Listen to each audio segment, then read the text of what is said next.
Samantala, tinapos na ng Senado ang usapin patungkol sa impeachment ni Vice President Sara Duterte nang magpasya itong i-archive ang kaso.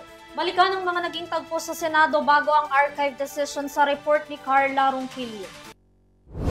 Nang iniligay sa archive ng Senado ang impeachment complaint laban kay Vice President Sara Duterte pagkatapos itong ideklara ng Korte Suprema na non and void ab initio.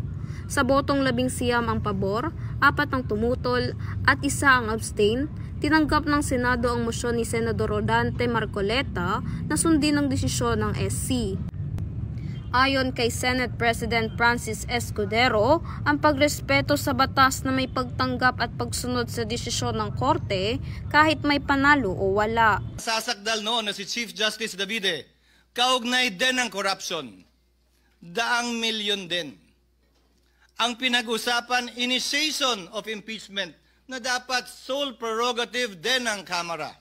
Giit ni Senate President Pro Tempore Jinggoy Estrada na ang hindi pagsunod sa Korte Suprema ay kalalabasan ng pambabasto sa pamahalaan ng bayan. Create a dangerous precedent where future legislatures could just bypass court rulings they deem unwarranted.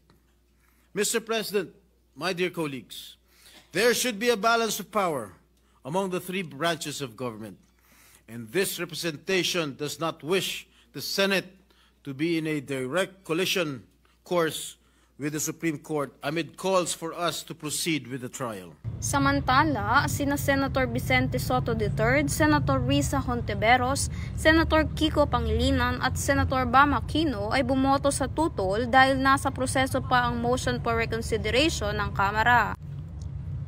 Kasunod niyan, kinuha namin ng pananaw at reaksyon ng publiko sa pag-archive sa impeachment complaint ni VP Sara.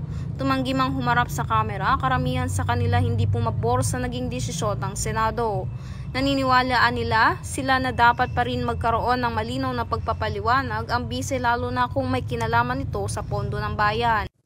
Bagamat naka-motion to archive na ang impeachment case ni VP Sara sa Senado at maraming mga reaksyon ng naglintana sa publiko, ay patuloy pa rin hinihintay ang magiging komento ni VP Sara sa inihain ng motion for reconsideration ng Kamara.